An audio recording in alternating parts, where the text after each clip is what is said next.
Good morning. આજે એક નવા વિષય સાથે બધાને જય જોહાર.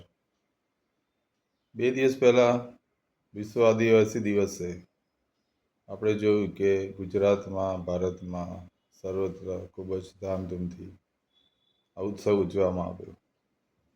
રંગબેરંગી કપડાં સાથે અને ચિચિયારી કરતા, કિકિયારી કરતા, બાઇક પર, ફોર વ્હીલર પર,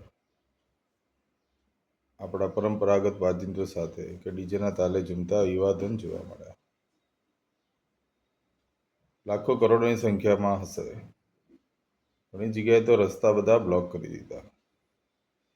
હવે આ યુવાનો પોતાની એનર્જી બતાવી દીધી નાચવામાં, કૂદવામાં, ડીજેથી ડાન્સ કરવામાં કે કિકિયારી પાડવામાં. કેટલીક જગ્યાએ અંદર ઝઘડા બી થયા કે બાઇકોના એક્સિડન્ટ પણ થયા. તો આપણું યુવાધન આપણી એનર્જી આમાં શા માટે વેડફે છે? શિક્ષણ પ્રત્યે આવી એનર્જી કેમ લગાવતા નથી? આપણે શામળાજીમાં ભિલોડામાં વિશ્વ આદિવાસી દિવસે એક બેનર જોવા મળી, 40% લાયકી રદ કરો. તો જ્યારે આ વિશે આપણા આગેવાનો આવેદનપત્ર આપવામાં ગયા હતા ત્યારે આ હજારોની સંખ્યામાં નાચતા કૂદતા લોકો કેમ નહોતા આવ્યા? જ્યારે સ્કોલરશીપનો ઇસ્યુ થયો કે બીજા ઘણા બધા નોકરીને લગતા કે અનામતને લગતા પ્રશ્નો ઉદ્ભવિત થયા ત્યારે આ નાચવા ગાવાવાળા યુવાનો ક્યાં હતા? બીજું આપણે જોઈએ કે જ્યારે કોઈ પણ આપણો વિદ્યાર્થી કોલેજમાં ભણતો હોય, BA, BSc કે કોઈ પણ અભ્યાસક્રમ કરતો હોય તો એની એક જ ઈચ્છા હોય છે કે મારે સરકારી નોકરી કરવી. હવે સરકારી નોકરી તો લગભગ 2-3% જેટલી જ હોય છે. બધાને નોકરી તો મળતી નથી. એની સામે ઘણા બધા વિકલ્પો હોય છે કે કોઈ BA કરે તો આગળ MA B.Ed કરવું જોઈએ, BSc કરે તો આગળ માસ્ટર ડિગ્રી કરવી જોઈએ, MBBS કરે તો એને MD કરવું જોઈએ, ડિપ્લોમા ડિગ્રી એન્જિનિયર થયા હોય તો એણે માસ્ટર ડિગ્રી કરવી જોઈએ. અને પોતાના ફિલ્ડમાં પણ ઘણા બધા સ્કોપ છે. સરકારી સિવાય પણ પ્રાઇવેટ સેક્ટરમાં ઘણા બધા સ્કોપ છે.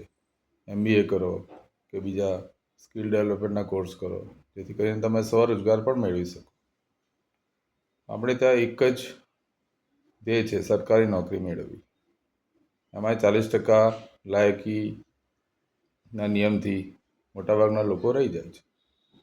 મોટાભાગનાનું ટાર્ગેટ પોલીસની ભરતીમાં કોન્સ્ટેબલ હોય કે શિક્ષકોની ભરતી, ક્લાર્કની, તલાટીની ભરતી.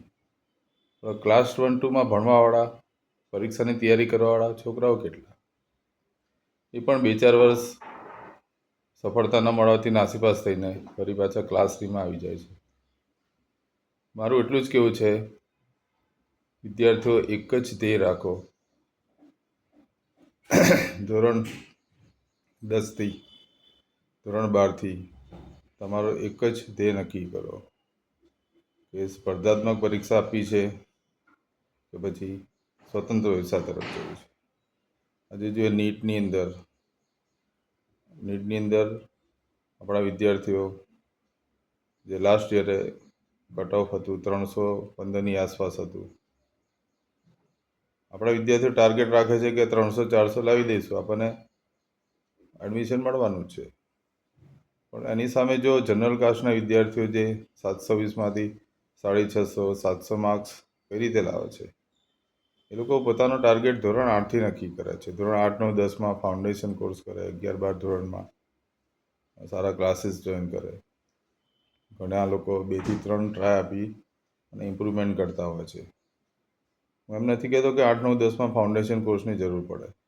મારી પાસે જે પુસ્તકો છે તમને ઓનલાઈન કોચિંગ મળી શકે છે. તમે પહેલેથી ધ્યેય નક્કી કરો તો એ પ્રમાણે પહેલેથી ધોરણ 8થી મહેનત કરો, MCQની પ્રેક્ટિસ કરો. NCERTના બુક્સ છે, એની અંદર science subject, physics, chemistry, biology પાયાથી ભણો. તમે જાતે પણ સ્ટડી કરી શકો છો. ધોરણ 11-12ની અંદર સારા કોચિંગ ક્લાસ, ઊંચી ફી હોવા છતાં ઘણા લોકો લોન લઈને પણ ભણતા હોય છે. પણ ધ્યેય એવો રાખવો જોઈએ કે કટ ઓફ માર્ક 315 નહીં, 600 ઉપરનો ટાર્ગેટ રાખો. કદાચ તમારે 500 550 આવી શકે. કહેવાનો મતલબ ઊંચો ધ્યેય રાખવો, બને એટલો ઉચ્ચ અભ્યાસ કરવો, ભણવાની ઉંમરમાં ભણી લેવું, પરંતુ નીચું ટાર્ગેટ રાખશો નહીં. કેમ કે દરેકને સરકારી નોકરી મળતી નથી. ક્લાર્ક, તલાટી જેવા નીચા ટાર્ગેટ રાખી સફળ થયેલા વિદ્યાર્થીઓ બહુ જ ઓછા હોય છે અને નિષ્ફળ થયેલા લોકો નાસીપાસ થાય છે. બીજું કે ભણવા ઉપરાંત ઘણા બધા સ્કિલ ડેવલપમેન્ટના કોર્સ હોય છે કે તમે એકસાથે ડ્યુઅલ મોડમાં પણ ભણી શકો છો.